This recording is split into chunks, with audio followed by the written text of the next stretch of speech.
Hey, Jonathan. Task Force. I'll be Yeah. hosting us tonight.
Thank you, everyone, for joining us. If you could take your seats or stand.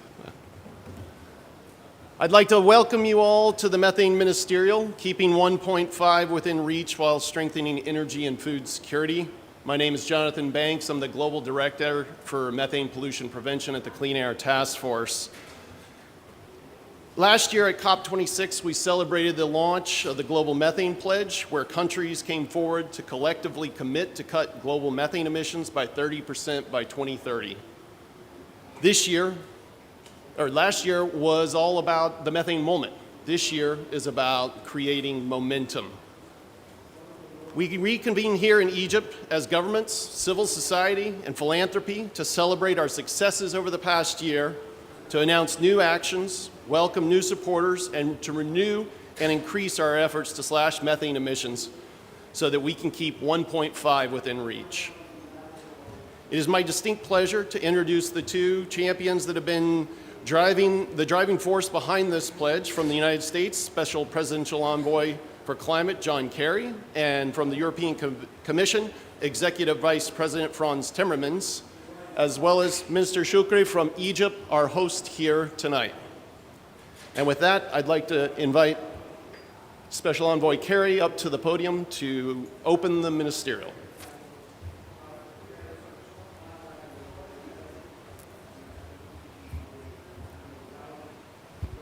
Hello, everybody. Good afternoon. And as you can tell from my profoundly low voice today, I have a cold.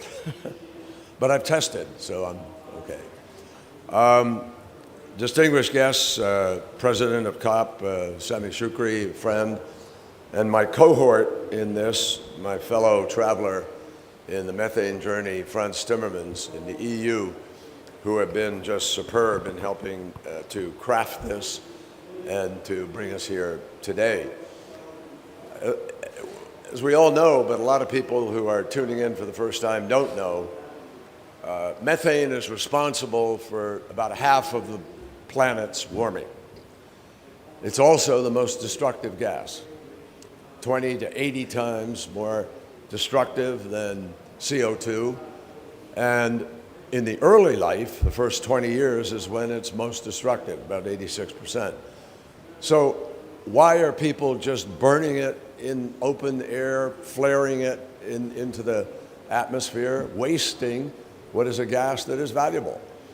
Recently, I met with President López Obrador in Mexico, and we showed him how, in fact, you could save about $1.7 billion to $2 billion a year if you just stopped flaring and venting.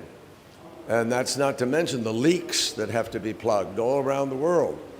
So we have our work cut out for us, and I'm really excited to be here at this event marking the journey from the announcement of the Global Methane Pledge in Glasgow at COP26. And we are turning what was a methane moment into momentum, as was just described to you. And this is absolutely critical to our ability to be able to keep 1.5 degrees in reach.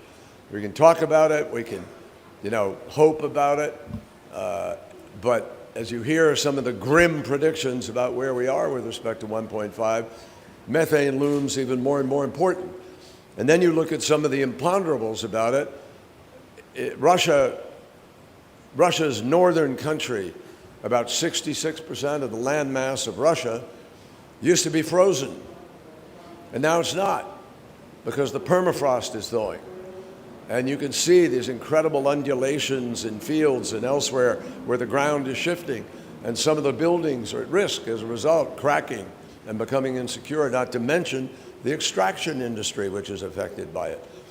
But the reality is that now, with the permafrost thawing, you have methane pools that are rising indiscriminately all around the planet, and we don't know completely how to tap into and get a hold of that destructive gas that goes up into the atmosphere. Now, however, we do, and Al Gore talked about the TRACE program, we have the ability with satellites to be able to trace the leaks around the world. Some of you may recall last summer there was a big front page story in, I think, the New York Times with a big purple blob right in the center of Russia showing where there was a massive methane leak, and we were able to go do something about it. So I want to emphasize that today we're not just here to mark the day. Nations are signing up to be involved in this. And what began with about 25 pledges has now grown, and today I am very proud to announce to you 150 countries have now endorsed the Methane Pledge. So that's an extraordinary step forward.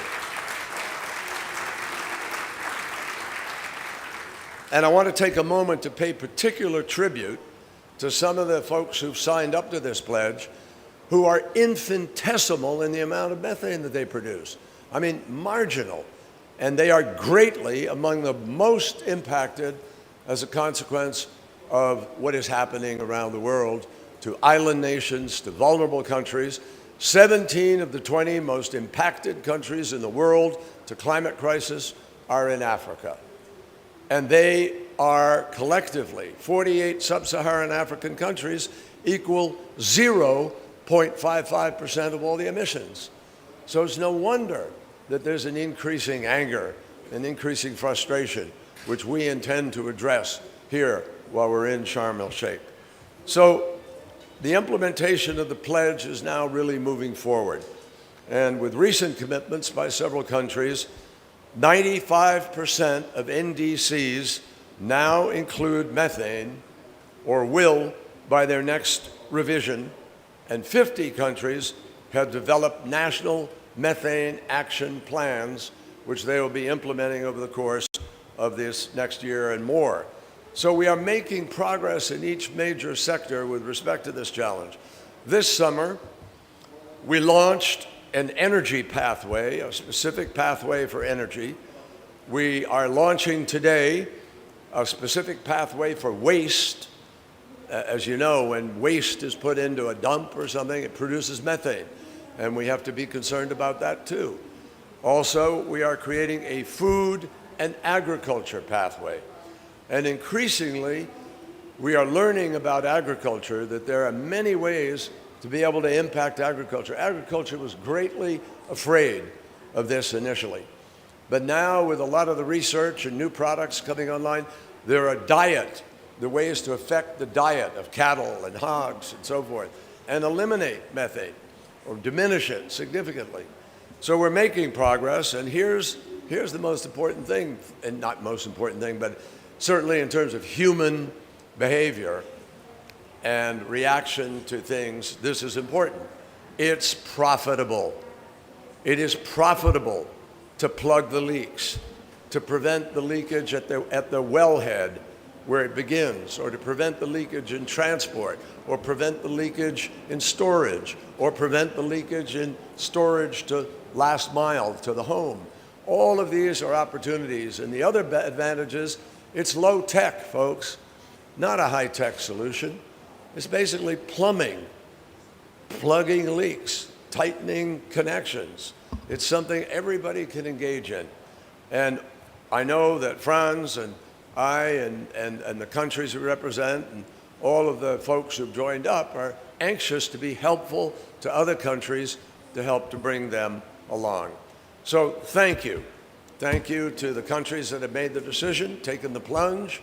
Thank you for the 50 who've made their plans. And thank you to the 150 who have joined this pledge and are serious about dealing with this. And I thank Frans Timmermans profoundly. You can't ask for a more articulate and stronger and more passionate partner. Together, we challenge every country to return to COP28 next year with a national methane action plan, methane in their NDC, and reduction projects that are underway. And with that, let me introduce my cohort. Am I too? No, you are. I'm sorry.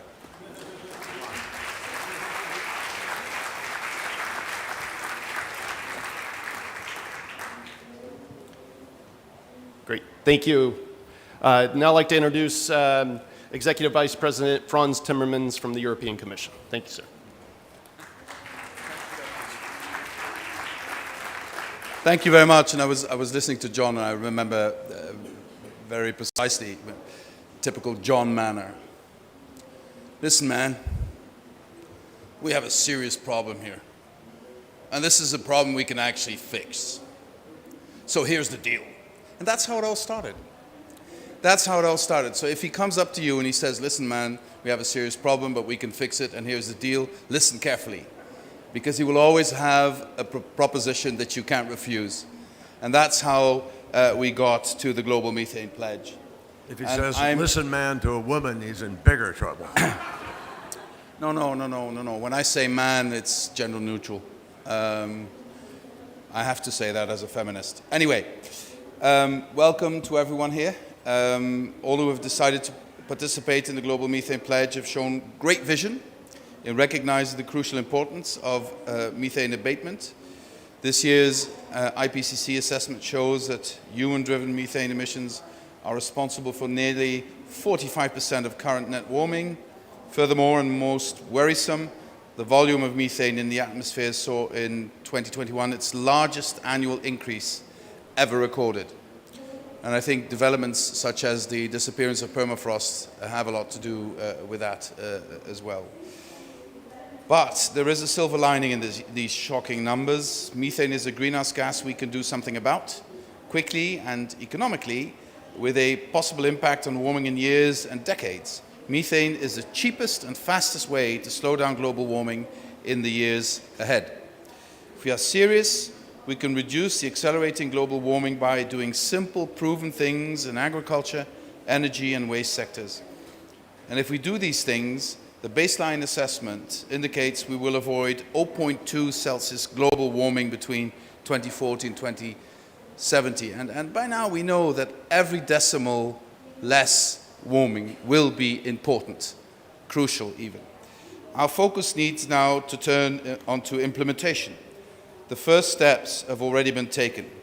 Our agenda today is full because we have a lot of progress to report, including building the necessary network and infrastructure supporting the pledge with our friends at UNEP, defining more concretely the targets for our pledge, working on national strategies, and taking the crucial work on observation, measurement, and verification of methane to a next level. Plans still need to be turned into on-the-ground action for all of us. Yet, in the EU, we are encouraged by the progress reached so far. The progress is turning a niche technical discussion into a functioning global initiative. The EU has and will continue to support this work. We've provided UNEP with 10 million euros this year to support methane work and 2 million euros specifically dedicated to making the pledge happen. We're also preparing further support and are keen to use our development finance to support good implementation projects across the globe. We're also investing in the specific pathways to strengthen international action. EU satellites and technology provide the early groundwork for the new methane alert and response system. We call it MARS. You know, if you want a nice acronym, turn to the EU. Any subject will give you an acronym. And this observation and data gathering project announced last week by the International Methane Emissions Observatory can really help. We're also partnering with a number of major consumers and producers in a new effort on reducing methane emissions in the supply chain of oil, gas, and coal, as you will hear today. And there's so many quick wins to get there. I'm so really anxious to get going. We're taking this work very seriously, even while this has been a terrible year for us. A year where Russia unleashed a brutal war on our continent, forcing a humanitarian and energy and economic crisis. Do not fall for the voices that claim the EU is no longer taking climate action seriously. It's actually the opposite. Our commitment to the transition has never been stronger. And with John present here, let me also add to that, our transatlantic ties have never been stronger and are very important to us. We have also drawn conclusions from the situation we face, very relevant today.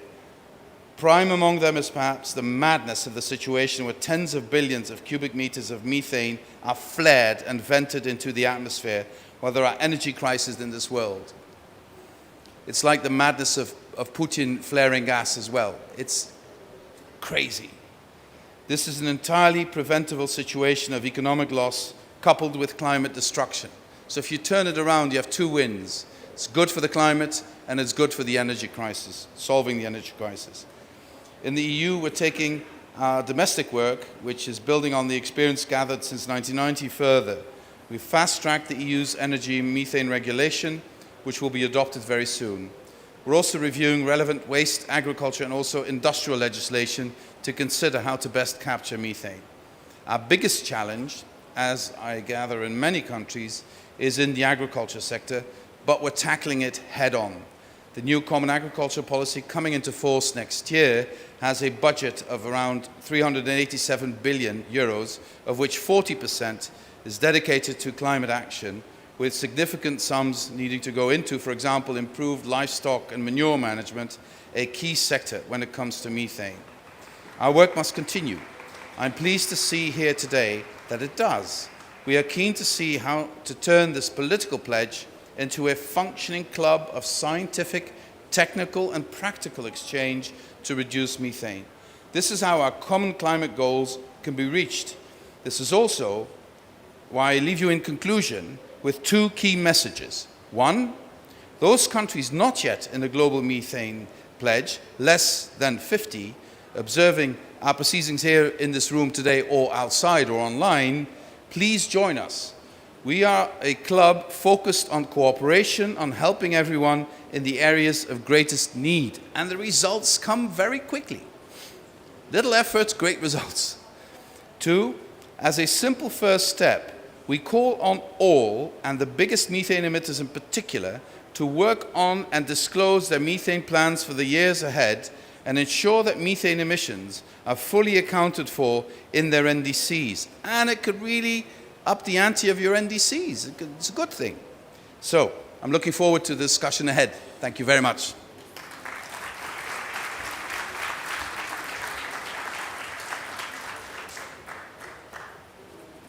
Your adeptitude at language is quite legendary. I didn't realize that it was also impersonations. That was a very good John Kerry, by the way. I'd now like to welcome Minister of Foreign Affairs Sama Shukri from Egypt to the podium to give his opening remarks.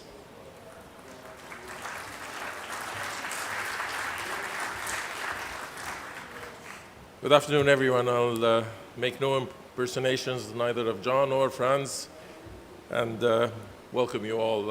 I'm pleased to join you today for this important ministerial meeting on methane, which comes at a pertinent time, almost 1 year after the initial launch of the Global Methane Pledge at COP26. Methane, as you all know, is the most potent greenhouse gas causing climate change, and with an ability to trap heat in the atmosphere over 30 times more than carbon dioxide.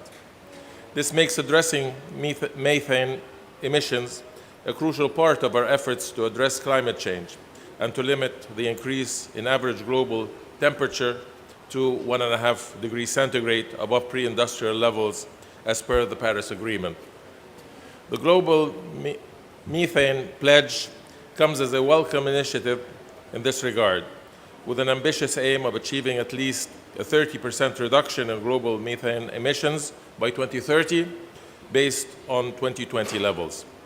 The Global Methane Pledge Energy Pathway provides an important platform for countries that have signed up to the pledge to share experiences and best practices, showcase commitments, and benefit from enhanced access to finance and technical support through bilateral and multilateral arrangements. Cognizance of the importance and the potential of pursuing enhanced efforts to reduce methane emissions, Egypt has joined the Global Methane Pledge, Energy Pathway, along with the 150 that were referred to, with a focus on its oil and gas sector. This was also reflected in Egypt's updated NDCs, which included the oil and gas sector as one of the major sectors targeted for emissions reductions. Ladies and gentlemen, our meeting today provides the opportune venue to take stock on what the Global Methane Pledge has achieved throughout its 1 year of existence. As we are meeting today at COP27, the implementation COP, I invite you to take this opportunity to showcase your efforts to implement your commitments in this field and to make further enhanced pledges and commitments included on providing technical support and finance to developing countries willing to reduce their methane emissions and taking tangible steps in this direction. I also invite those parties that have not yet done so to join the Global Methane Pledge, announce new methane action plans, or commit to develop new action plans by COP28 in Dubai next year. Without fast, concrete, and concerted actions to tackle methane emissions, achieving the temperature goal of the Paris Agreement will remain far from reach. I trust we all appreciate the gravity of the climate crisis at hand and the importance of accelerating our efforts to address it before the end of this crucial decade. I look forward to the results of our meeting today, and I am positive that the Global Methane Pledge will continue to attract new sign-ups and will enhance the global collective efforts to reduce methane emissions. I'm sure that your deliberations, your comments, and your commitment to reduction of emissions, especially in methane, will send a clear message of the importance of this subject. If I am unable to attend the full duration of this meeting, I hope you will recognize that I have other pressing issues that you're all associated with. Thank you very much.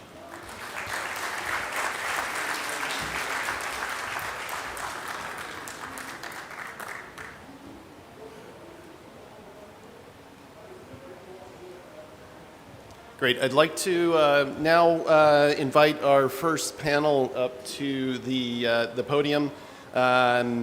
Executive Director of UNEP, Inger Anderson. Minister of Environment and Climate Change Canada, Stephen Guilbeault. And Executive Director of the Green Climate Fund, Yannick Lemay. And while they are coming up, I will attempt to play a video.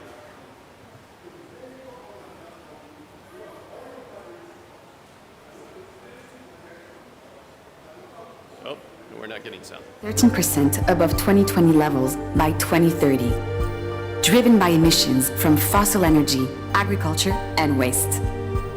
That's why 103 countries launched the Global Methane Pledge at COP26, setting a collective goal of cutting these emissions by 30% by the end of the decade. Achieving this target will slow warming much faster than decarbonization efforts alone. Since its launch, the pledge has generated unprecedented momentum for methane action. The number of countries endorsing the pledge has grown to more than 150 countries. Dozens are developing national methane action plans to implement the pledge. And partners have launched efforts to drive methane reduction policies, projects, and finance in each of the 3 key methane-emitting sectors through an energy pathway, a waste pathway, and a food and agriculture pathway.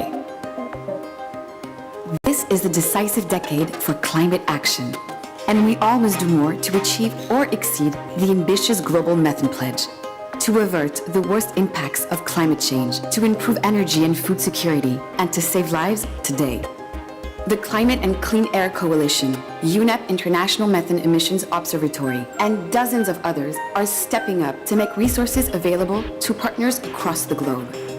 Together, we can achieve the pledge and keep a safe climate future within reach. Join us. Learn more at globalmethanepledge.org. Great, thank you. I'd now like to invite Executive Director Inger Anderson. You can speak from the dais there. Okay. Thank you so much, and it's an honor to speak in front of such distinguished leaders here. But we at UNEP want to really express our deep appreciation to ministers present, to the leadership that we see here for stepping up on the methane side. We know that our friends and colleagues at WMO in their gas bulletin of October of this year highlighted and underlined that methane emissions have never been higher in the entire 40 years during which we have been measuring methane. But we also understand, as we heard from Special Presidential Envoy Kerry, that in fact methane carries that potency of between 20 to 80% higher than greenhouse gas and CO2, and therefore it's absolutely critical.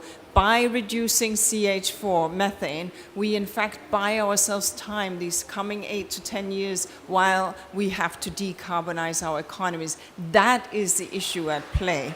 And so right now, this was not for me, they're clapping, but nevertheless, you may choose to clap.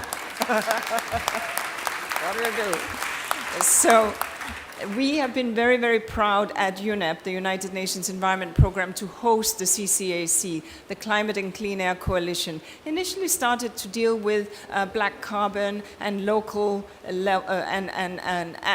immediate air pollution and combining that with CO2, but then very quickly getting that the methane dimension was a critical, urgent, and early action that we could take. The leadership from the US, from the EU, from Egypt, and from many, many states present here has been pivotal and absolutely critical.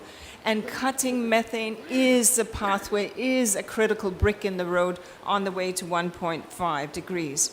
So the powerful commitments that we saw at COP26, now is the time to make them real.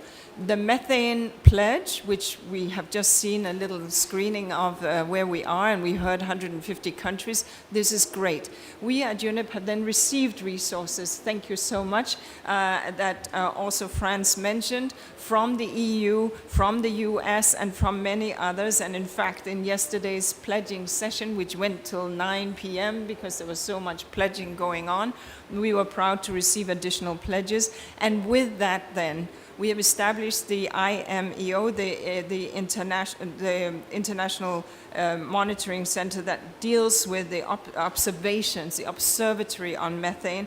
It deals with the data, the science, and the industry engagement. CCAC deals with the people, the policy, and the plans. And now we have established, again with support from the EU, Mars, we're good in the UN too at these things, but at any rate, and that deals with the alert. If we see from the GHGsat and other dimensions an increase in a certain spot of methane, Mars is able to identify it, to alert where it originates, and to detect, and therefore to work with the originator where this is coming from to create capacity for a response. And this is critical. It's not about naming and shaming, it's about building capacity. And yes, dealing with the oil and gas sector first, because that is the easy to fixes, and then also dealing with agriculture and of course solid waste, especially where you have high mix of organics and non-organics. And that is an issue in Africa where more than 90% of garbage is in fact in open dumps. And so large and critical investments to support Africa to deal with engineered landfills will be a critical dimension of support to the continent. And just now, Minister Yasmin Fuad hosted a session that dealt with investments in solid waste on the African continent.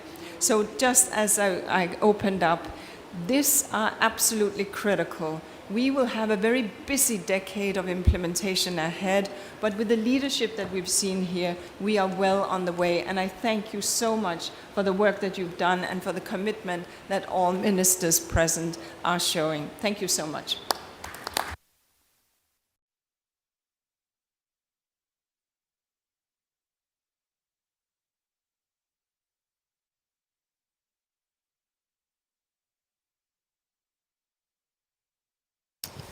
Thank you very much, John, Frans, for your leadership. Minister Shukri, thank you for being with us. So we know what the international context is. I will dive right into it. This year, for the first time in Canada, we presented an emission reduction plan which shows how Canada will meet its 2030 targets sector by sector. We've never done that in the history of the country because we were afraid to tackle the elephant in the room, which is the oil and gas sector. We're the fourth largest producer of oil and gas sector, and we've always shied away from saying this sector needs to come to the table and do its part. So what are we doing? Well, we've already adopted regulations to reduce methane emission in the oil and gas sector by 40 to 45% by 2025. And this has been done over the last 4 years. And John, you're right. Companies are making a profit out of it. They're capturing methane that they can use to do other things that they were flaring before or that was leaking throughout their system. So it can be done. It can be done rapidly.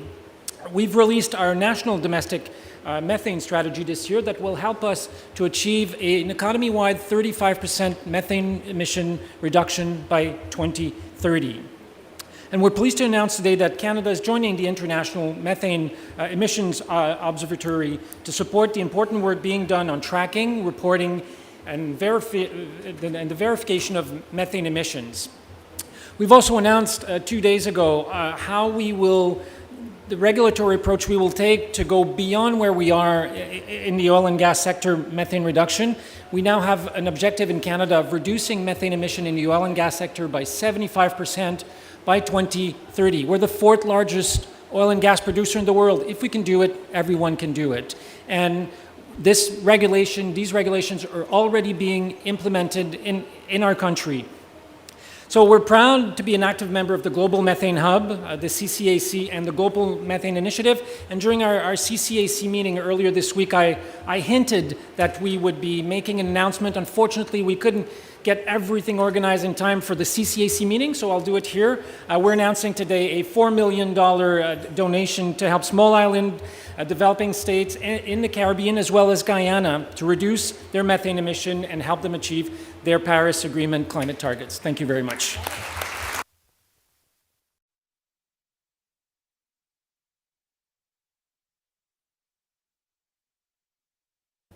Go ahead. Thank you very much. Your Excellencies, distinguished participants, dear friends, it's a real pleasure to be here today. Last year, the Green Climate Fund was proud to sign on the Global Methane Pledge. Over 10% of our portfolio support methane reduction activities. This reflects the growing demands we receive from countries for support for rice management, for livestock management, and for waste-to-energy activities and other methane-reducing investment. And today I would like also to make an announcement. With its partners, IFAD, FAO, and the Global Direct Platform, GCF is launching a new initiative called Pathways to Dairy Net Zero and promoting low-carbon climate-resilient livestock in East Africa. The four partners have basically already collected about $3.5 million to develop what will be a blended finance vehicle of close to $400 million to promote low-emission, climate-resilient livestock. This will basically cover Kenya, Uganda, Tanzania, Rwanda. It's an extremely important climate mitigation initiative. As already mentioned by the speakers today, methane is an extremely potent gas.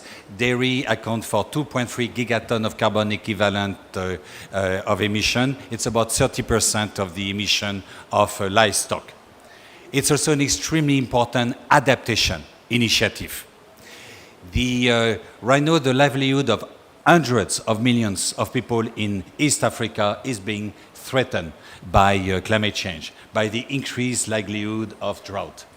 And the project will not only be supporting methane-reducing activities, but also productivity enhancing investment and increase the resilience of pastoral communities. It's also a development project.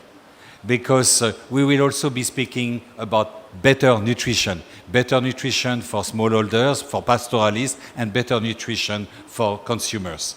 And last and not least, we hope that with this initiative, we will be able to demonstrate the role that blended finance can play to support and accelerate a just food system transition. Many thanks for your attention. Great. I'd like to thank panel 1, and we will switch out to panel 2 now. And so I'd like to invite Mark van Hoekelen from who's the European Climate Ambassador, up to the table. Espen Barth Eide, Minister of Climate and Environment for Norway. Gabriel Tanimu Aduda, Permanent Secretary of the Ministry of Petroleum Resources of Nigeria. Paula Francisco Coelho, Secretary of State for Climate Action and Sustainable Development, Angola. And Mr. Takeshi Akahori, Ambassador, Director General for Global Issues, Ministry of Foreign Affairs, Japan. Thank you.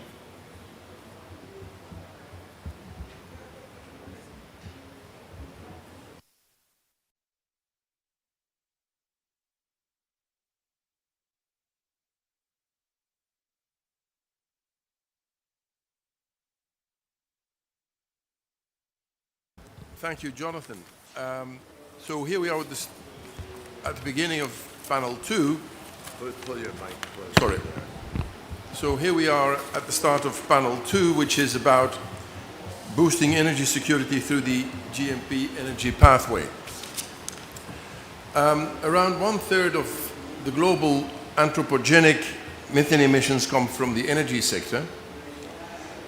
The IEA estimates that... You want to wait? Because he just came in. Oh, he's just came in. All right, sorry.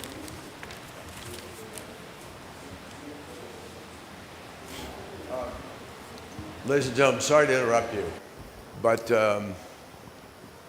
through the years, I have been working very closely with someone who has become a friend of mine, and we've worked together, and I want to introduce China's Special Envoy, Xie Zhenhua, who wants to talk here today.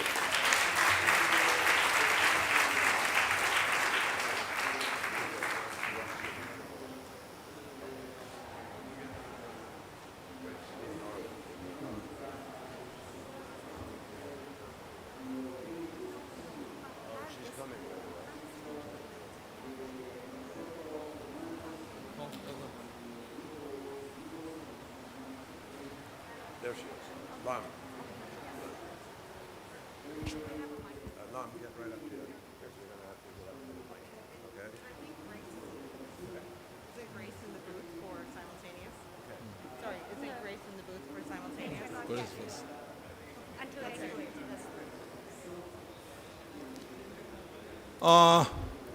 在座的各位同事，大家好。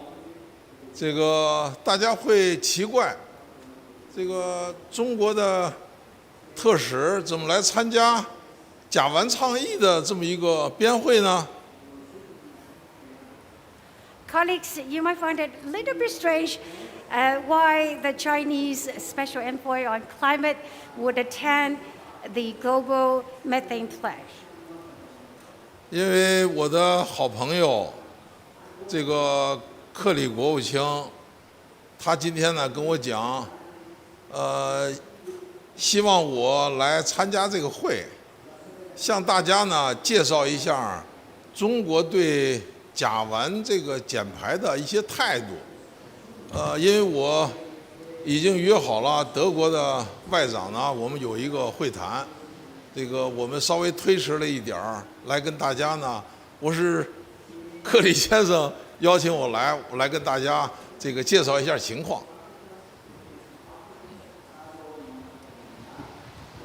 Can you hear me? Well, let me explain why I'm here.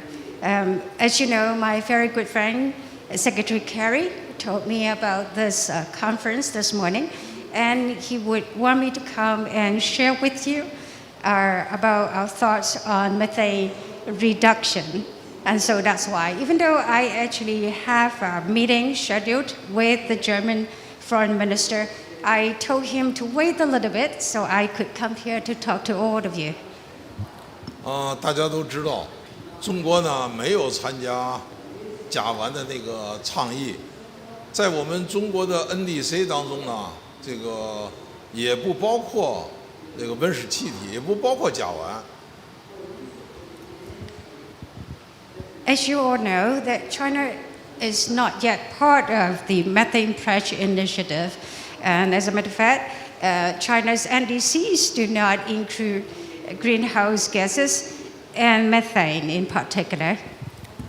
大家都知道，甲烷呢，它寿命短，浓度高，也是温室气体的一个重要的组成部分。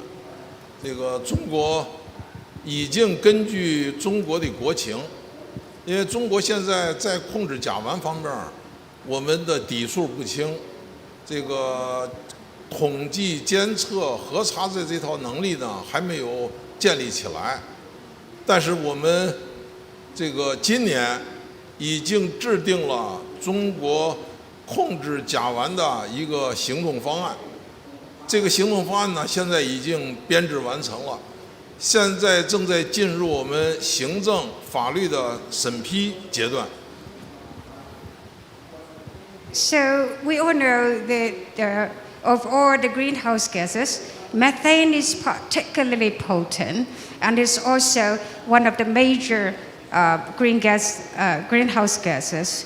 And of course, under China's circumstances at the present point, we have a little bit of way to go before we can do a better job in collecting statistics and do surveillance as well as verification of our baseline.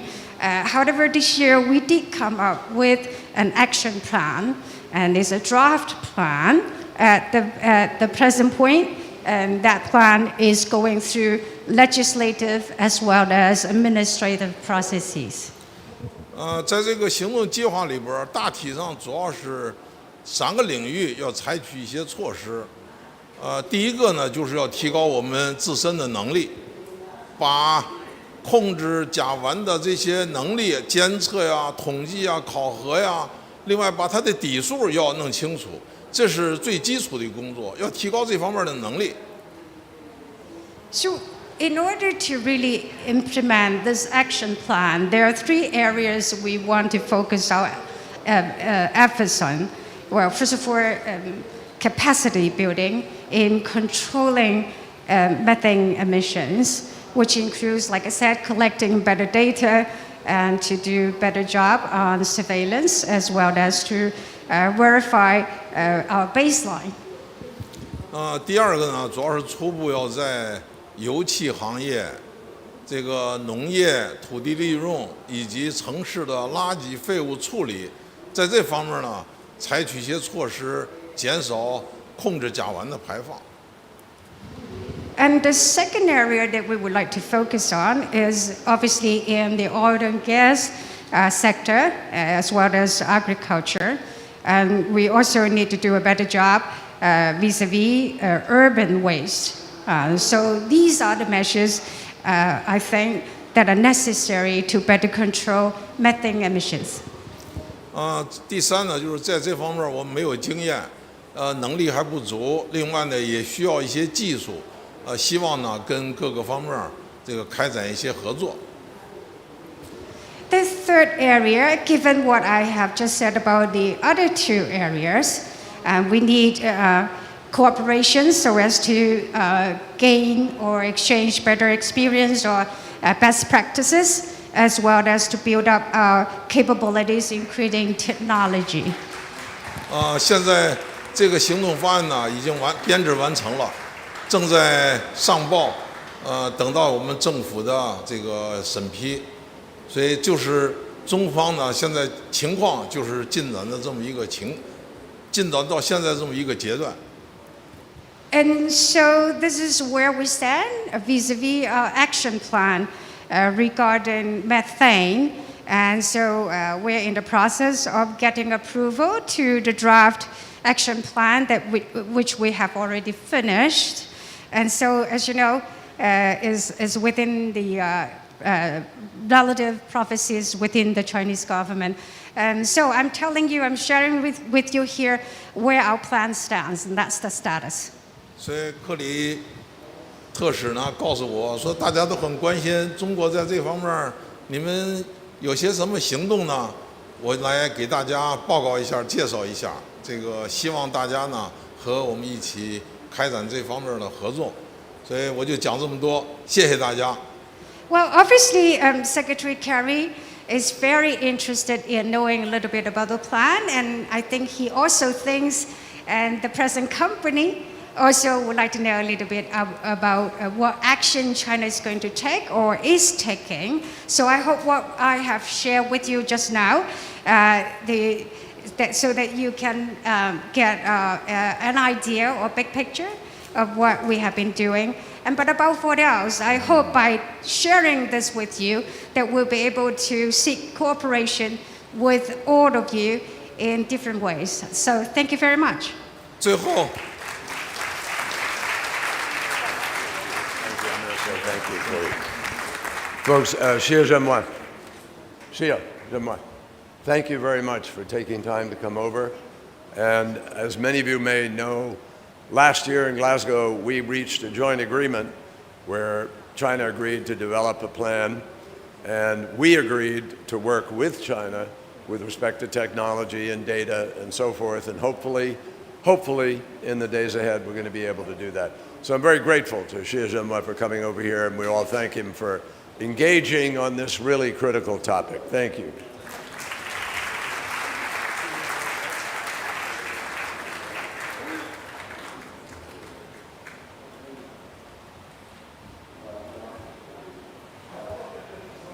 No, after this exciting surprise visit, but after this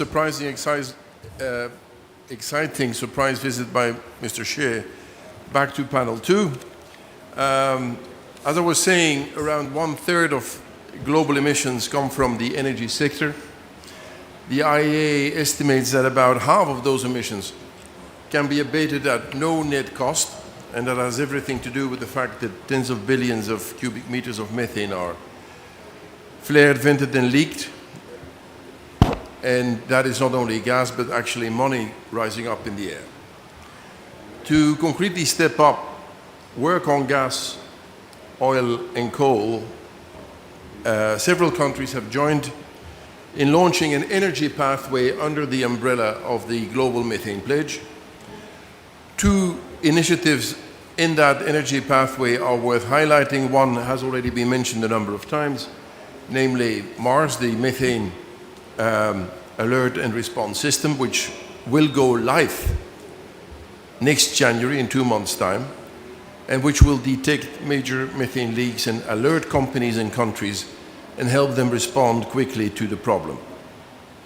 Second big initiative under the energy pathway is the joint declaration that has been issued by the US, the EU, Japan, Norway, the UK, and Singapore, all major fossil fuel producers and importers, to clean up methane emissions in the extraction and transport of gas, oil, and coal. And one very important point of action in this regard is in the field of measurement, reporting, and verification of emissions, where current weaknesses are seriously complicating to take work forward on methane mitigation. These and other issues will be touched upon by our speakers in our panel. Let me pass the floor right away to Mr. Espen Barth Eide, the Minister of Climate and Environment of Norway. Thank you very much, Chair, and let me also echo the joy of the fact of a surprise visit from Special Envoy Xie to this meeting. I think this is really promising for our overall work, not only on methane, which is important enough, but on the global climate cooperation. So that was great news. To the topic you introduced, it is indeed a great potential for reducing emissions from energy. Norway is still an oil and gas producing and exporting country. We are an oil and gas producing country that desperately hopes that our market will go away by decarbonization. So we're doing everything we can to remove the demand of our main exports, but we recognize that they're still there. And we have actually, for quite a number of decades, been working on reducing methane leakage from the gas sector. We have had very strict rules since the beginning of our offshore gas production on prohibiting flaring, but in emergency situations. We've had very strong governance and measuring controls over this, and it's really deeply embedded in the legal permissions. We also, since the 90s, have had a high CO2 tax on oil and gas production, which today is added to the ETS, so the European emission trading scheme that we are part of. So in the oil sector, these two are combined, which means that by now the price per ton is an accumulated 160 euros, which is one of the highest in the world. And that actually reminds the companies that it's economically meaningful to make sure that you have as little leak as possible, because there's more gas to sell if you avoid the leakage. So that really makes sense if you get your rules and regulations right, but also if you get your pricing signals right. So this is super important. It goes on flaring, it's also on venting, and of course it's in the transport system. And then, as I believe that we will be moving faster and faster to a zero-emission energy system, that will most likely include hydrogen, which will be both green and blue. And green hydrogen is probably the very long future. Will we have enough electricity to produce hydrogen by electrolysis? But in order to get the volumes up early, we strongly believe that we will also need blue hydrogen, which is gas, sort of emissions-free gas or hydrogen produced from natural gas, but with CCS, where you actually store the CO2. But in those cases, the emissions from the production of gas will become more important, because they will be, relatively speaking, a bigger part of the gas economy. So it's particularly important that we reduce methane emissions if we want to go via that route as well. Of course, the main route is to reduce the use of coal, oil, or gas altogether, but this is an important part of the overall scheme, and we're very happy to be both part in the Global Methane Pledge, but also in the Alliance, working concretely to share experiences on how you can reduce methane leaks from particularly the gas sector, oil and gas sector, but particularly natural gas. My belief is that the natural gas will be with us longer than oil. Oil is fundamentally something that's used for transport, that's sold by zero-emission transport, which is growing faster, but it will be somewhat longer before we get rid of natural gas, and that's why this is a particular important line of work that we will continue to work on. And I cannot say how happy I am that we now have 150 countries, and maybe 151 with a rather large one coming along relatively soon. We are also engaged in other parts of this sector, in the agricultural sector, and I was just visiting a research facility where we're trying to develop the climate cows of the future based on significant reduction of climate emission in agriculture from changing feedstocks, red algae, and other experiments on feedstocks that actually works to reduce the agricultural methane leakage. So there are many aspects of this, and Norway is a committed member of this alliance. I'm very happy to be here on this panel. Thank you.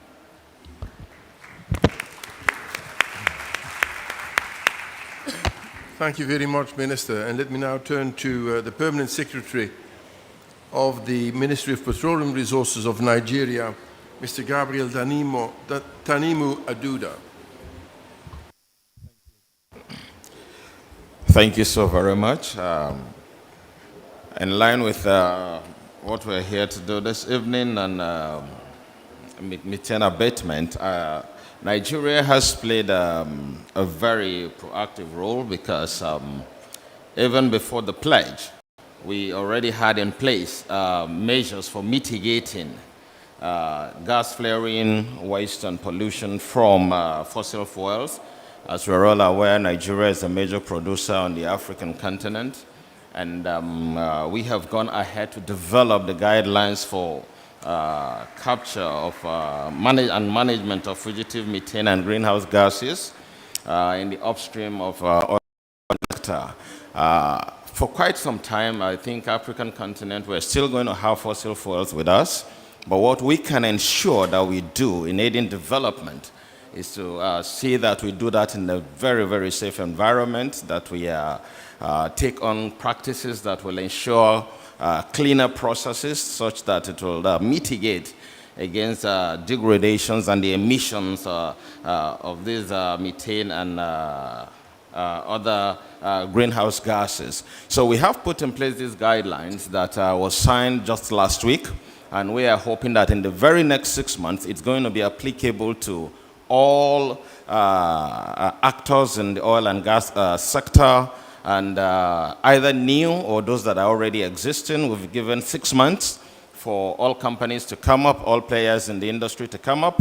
And then not only that, we have put in place very stringent measures for measurement and monitoring of these systems and processes. And we are also very hopeful that, being a very key player in the African Petroleum Producers Organization, that we will work with other African countries that are into oil and gas to see how we can enhance, either work with them to build capacity, to see that they too, for countries that are yet to put together their guidelines for the mitigation of methane, are able to do so, such that we can jointly, as a continent, move towards cleaner processes in the production of fossil oil and gas, especially in the upstream sector. Thank you, Permanent Secretary. Let me now turn to the Secretary of State for Climate Action and Sustainable Development of Angola, Mrs. Paula Francisco Coelho. Thank you very much, and we take this opportunity also to join our voices on the work that globally we are all doing. Despite Angola not joining the Global Methane Pledge, but we keep in mind that this is one of the pathways that we need to accelerate the gas emission reductions across the fossil fuel supply chain to respond to the climate change and energy security crisis. The pathway aims to catalyze project development and policy strengthening to reduce flaring and methane emissions in the oil and gas sector. And by that, Angola intends to continue its support very actively in participating in such and other initiatives that will help to reduce methane emissions and undoubtedly alongside the rest of the world to reach our well-known and global targets. We need to act now indeed, and through our Ministry of Mineral Resources, Petroleum and Gas, the Angola National Agency for Oil, Gas and Biofuels has been working with UNEP on an initiative called Methane to Go that has main objective measuring methane gas emissions from Angola offshore oil installations. Just the past September, the project completed a 2-year work campaign that took different measurements on emissions from all offshore installations using specialized scientific aircraft belonging to the German Aerospace Center. The project is currently in the phase of processing of collected data that we expect its completion to be on the half of 2023 and also to include in by the NDCs. The scientific research will make it possible to establish a more cohesive baseline on methane emissions in the oil industry in Angola, and consequently it will help identify opportunities that will help Angola in reducing its methane emissions. To end, we would like to continue and to have actively the support of OGM.2, to which all the oil industries are working in Angola are part of this initiative. We would like to thank the US government for its support, and we would like also to engage more, since that we are going to participate on the US Africa to be announced with the big people what is it going to be the pledge. So we would like you to take you there to have the big announcement by big leaders. Thank you very much.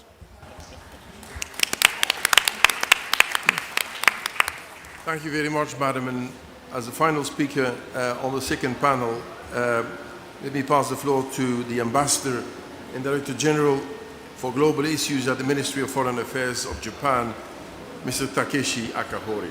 Thank you very much. Excellencies, colleagues.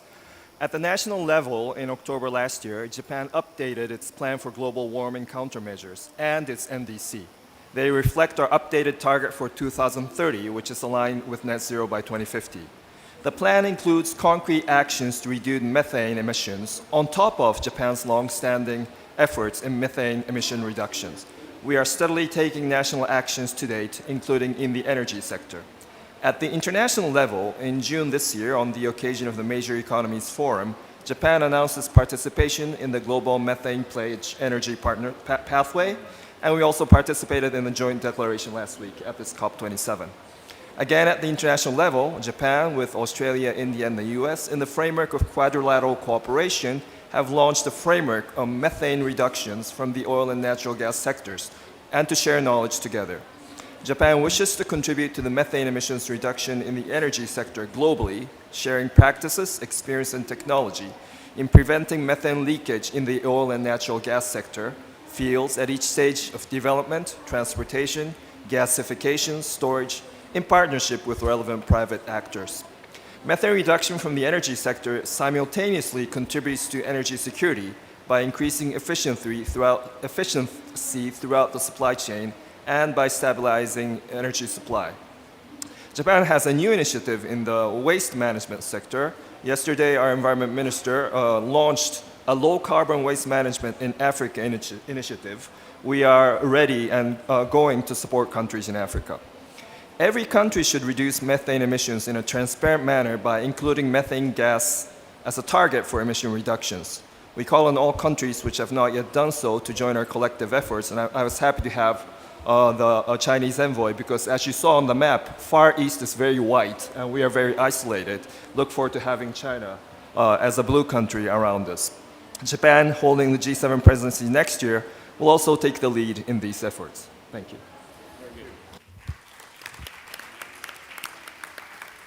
Thank you all. We really appreciate your comments, and we will switch out now to the next panel. So let me invite to the stage Phan Van Ton, Deputy Director General, Climate Change Department, Vietnam; Joe Puri, Associate Vice President, International Fund for Agricultural Development; and Carolina Urmeneta, Waste and Circular Economy Program Director from the Global Methane Hub; and Mrs. Helene Mirovic, Head of Climate Change at IDB Invest. Let me also introduce Rick Duke, who slid up here earlier, who's the Deputy Special Presidential Envoy for Climate Change in the United States. He will be leading this panel, which is about launching the Global Methane Pledge Food and Agricultural Pathway, as well as the Global Methane Pledge Waste Pathway. Turn it over to you, Rick. Thank you, Jonathan, and thank you all for your engagement on this crucial topic. Methane in the atmosphere right now is causing fully half a degree of today's 1.2 degrees centigrade of climate change, and there's no faster way to keep a safer 1.5 degree future within reach than to cut methane. So it is really thrilling and gratifying to see the level of engagement that we have here just one short year after we partnered with the European Commission to launch the Global Methane Pledge. As part of the work to get this moving, to really change the increasing trajectory of methane to make it a 30% reduction by 2030, we've heard from these other panels about what we're doing in particular to address the energy sector with the energy pathway. That in and of itself is a 1/10 of a degree centigrade prize, and we're thrilled to see the work of Nigeria, Angola, and so many others to make that happen. But I want to just briefly in this panel focus on the fact that we also, of course, have to tackle waste and agriculture. And so I'm very pleased to say that today we will be launching what's required to do the full span of work across all the sectors where we need to tackle methane by launching the Global Methane Pledge Waste Pathway and the Global Methane Pledge Food and Agricultural Pathway as well. And very briefly, I'll just note that when we work in these sectors, which admittedly are in some ways a little bit slower than what we can do immediately in oil, gas, and coal methane reductions, the work can be profoundly rewarding, because when we do food work on methane, it's food security work. And so when we cut methane in agriculture, we're talking about increasing agricultural productivity as the way to cut the methane per liter of milk when we increase the liters of milk per unit of cattle, or as we do the same thing on the meat side, when we reduce the methane per kilo of meat by increasing the productivity of livestock. And that's why we see over 3/4 of the world's livestock and dairy countries engaging in this conversation and doing this work with us. And it also, of course, helps with food availability when we do that work. Similarly, when we work on the waste side, we're talking about core development work to address modernizing sewage and solid waste management. And that has major direct public health and economic development benefits. So we're going to need to really roll up our sleeves to tackle not just fossil methane, but also agricultural and waste methane. And so we're really looking forward to this discussion, in particular highlighting what we need to see from government. So let me turn now to Deputy Director General of Climate Change from Vietnam, Pham Van Tan. Please, over to you. Thank you. Thank you very much, ladies and gentlemen. It is my honor to speak here. As you know, at COP26 last year, Vietnam announced that it would take stronger measures to reduce greenhouse gas to achieve net zero emission by 2050. Vietnam also joined Global Methane Pledge and some other initiatives. You may ask what Vietnam have done since last COP26 and how Vietnam turned its commitment into action, how we turn wood in action. I can say that we are guided by very strong leadership from the government and enjoy participation of society, private sector, support from international community.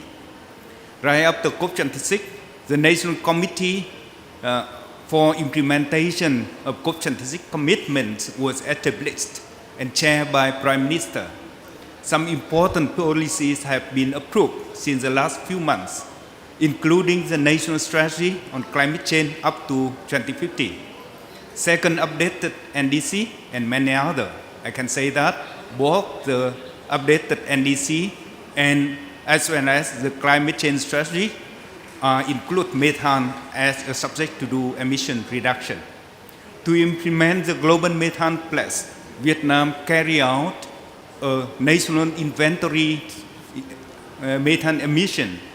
The results show that 60% of national methane emission come from agriculture, 24% from waste sector, and 14% from energy sector in 2020. Based on the results of the inventory, a national action plan for reducing methane emission was developed and approved by the government on the 8th of August. The plan is to mobilize effort for reducing overall methane emission from cultivation, animal husbandry, solid waste management, wastewater treatment, and oil and gas extraction, coal mining, and fossil fuel consumption. By 2030, reducing at least 30% below 2020 level with domestic resources and international support, and with annual assessment and reports. Regarding to agricultural sector, Vietnam is rice production country. However, most of the people working in this field are from small households and small business with very low income. Reducing methane from agriculture not only help to reduce the national greenhouse gas emission, but also provide better technology to increase production and to improve the life condition of the people working in the sector. It is therefore the reduction of methane in agricultural sector as well as other sectors is an opportunity but also challenging for Vietnam. So cooperation and support are needed. Thank you very much. Thank you, Director Tan. And let me now turn to Joe Puri from the International Fund for Agricultural Development, who will announce an exciting new partnership with the United States to provide support for developing countries to advance methane mitigation and agricultural resilience with smallholder farmers. Over to you, Joe. Thank you very much, Rick. Good evening, ladies and gentlemen, ministers. Such a privilege for me to be here. On behalf of President Lario, myself, and the staff of EFAD, I think what we want to first say is that we very much appreciate the collaboration, the support of the US government to the International Fund for Agricultural Development in really thinking about low methane and the way it synergizes with our current portfolio. We know that methane reduction is still regarded as the single most effective strategy to reach low greenhouse gas emissions overall while yielding core benefits for public health as well as for agricultural productivity at the same time. For just transitions, methane reduction, given its proximity to sectors that determine livelihoods for the poorest, is really critical. If we leave methane behind, we risk detonating a ticking climate time bomb. At the International Fund for Agricultural Development, we recognize that cutting methane emissions will have a big impact in the short run, as well as buy the planet valuable time to meet its climate targets. Our organization's mandate focuses on small-scale farmers and agriculture. And till now, we have found that 80% of our overall portfolio has focused on livestock, on rice, and has the potential to really contribute in critical ways to methane reduction. We are therefore very excited about the potential of working together with the US government as well as many of our partners, including the Green Climate Fund, FAO, the Global Dairy Platform, and the Global Methane Hub on this. As part of the Global Methane Pledge partnership, we're excited to work and to prioritize methane mitigation in upcoming EFAD projects currently in the pipeline. These projects are valued at an approximate $500 million and have the potential to reduce methane to what are often considered methane-emitting activities such as livestock, paddy rice production, and many others. EFAD is committed to building, identifying, and learning lessons in reducing agricultural methane and applying these methods within the context of EFAD's goals to help vulnerable rural communities to be far more resilient, improving their ability to produce food and boost overall economic development. As previously said, we are also committed to developing a large 4-country program in East and Southern Africa with the Green Climate Fund, with FAO, and many others, where we can bring in additionally and leverage $400 million that we are expecting from private sector actors as well. The partnership with the US is an opportunity for us to lead globally in addressing climate change at that midpoint between mitigation and adaptation. Indeed, many farmer-led programs focus on increased productivity, can achieve economic development, adaptation, and methane mitigation goals simultaneously. We look forward to our collaboration. Together, we are bigger, better, smarter in curating and delivering larger impacts. Thank you.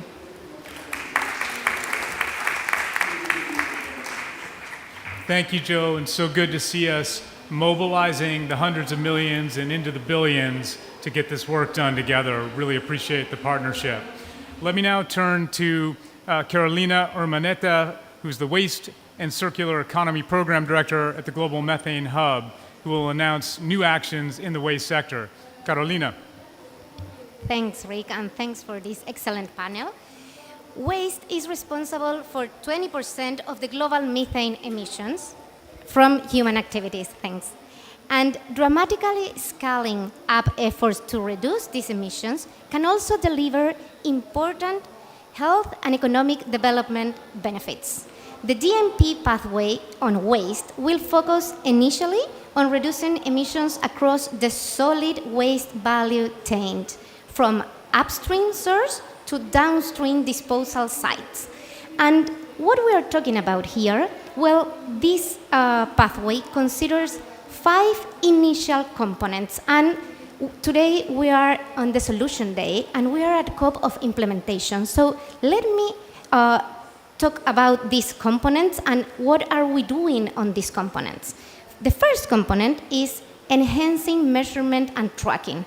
And for this, we have great news. We have Carbon Mapper that will use airborne and space-based instruments to develop a global waste sector methane baseline assessment for over 10,000 landfills and dam sites. We are going to work also with RMI and CATF that will develop an open source waste methane assessment platform with waste sector information to drive methane action. And we're going to hear about IDB that is going to develop great efforts also here with Latin America. When we talk about waste, we are talking about local governments. So the second component is scaling up subnational action. We have the Scale Methane, a new initiative of subnational climate action leaders exchange that will support accelerate subnational action on waste methane mitigation. And this work will complement the pathway towards zero waste that was joined by 30 cities at the October 2022 C40 summit. The third component on this pathway is reducing food loss and food waste. Because when we talk about waste, we're talking also about food system. And for that, we're going to work on food loss. We are going to have a partnership with the Global Food Banking Network that will launch a new effort to quantify and track food banking methane mitigation. And also, we heard about this great announcement with Canada. We are going to work on an organic waste management accelerator that is going to work on 4 Caribbean countries and on 6 South American countries in order to have pre-feasibility studies to implement the methane mitigation project.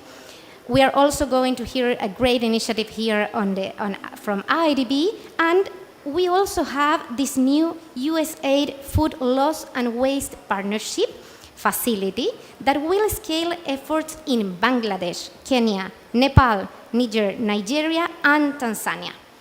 The fourth component is regional platforms. Here we're going to see how collaboration and coordination is so important and that we need this for implementation. So we're going to hear a great initiative from the IDB for Latin America. And last but not least, because this is so important, the fifth component in this pathway is mobilizing investment. These several initiatives outlined above will focus on removing barriers to scaling up investment in waste methane mitigation. And these initiatives count with the support of the Canadian government, the United States government, the African Development Bank, the IDB, the Graham Foundation, and also the Global Methane Hub. The Global Methane Hub is a philanthropic effort to support the signatories and potential signatories of the Global Methane Pledge to meet the pledge and go beyond that. And for that, we drive coordination and collaboration. And I have also good news because we are already working with China, and we are going to support them with this methane mitigation plan that they have announced, with working together with 8 different NGOs to support this plan. So thank you very much, and happy to be here with you, because the Global Methane Pledge and the last COP was the first stage. Today we're talking about the second step, where we have pathway. Then we need to go to MRB, to monitoring, reporting, and verification. So I think we have great news today. Thank you.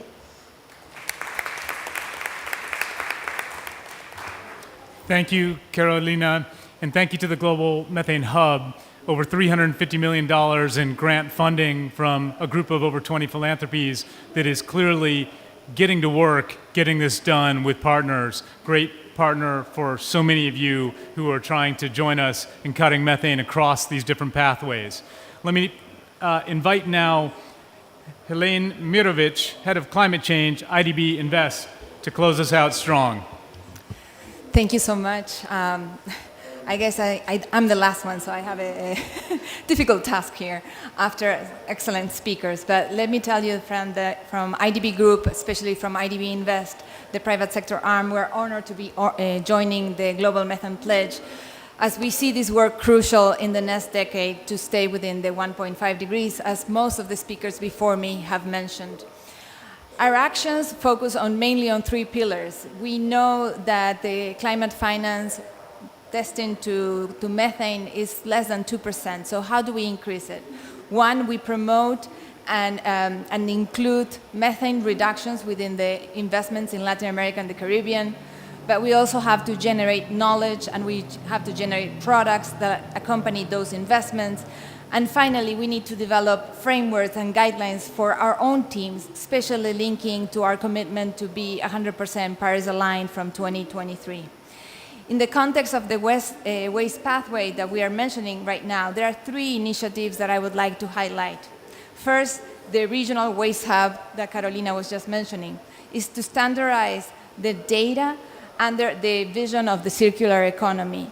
We know that we need data to promote action, but we see a lot of different methodologies and different availability of data. If we tackle these, then we can engage with private sector clients and governments to do projects that basically focus on methane reduction.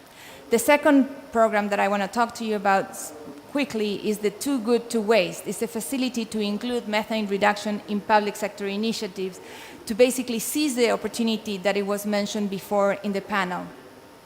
The third point is to basically account within our investment how much of the GHG emission reductions that we are supporting actually are linked to methane.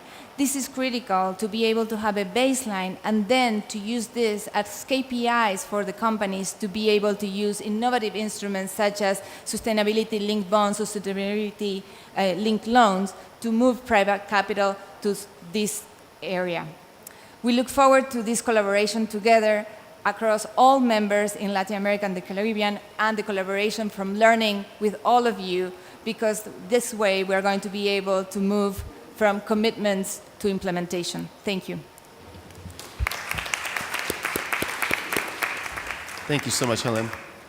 And we're running out of time, so I will be very brief in closing us out. And I want to echo the challenge that Special Envoy Kerry and Executive Vice President Timmermans gave to all of us, which is next year when we all meet here at COP28, not here, but in UAE, we come with every country that's part of the pledge with a national action plan, and that methane is strongly represented in everyone's NDC, and that we have mitigation projects and policies underway that makes the second year of the Global Methane Pledge even more to celebrate. And with that, I thank all of the panelists, all of the ministers, and all of you for joining us, and I hope you have a wonderful night and safe travels back whenever you make it home.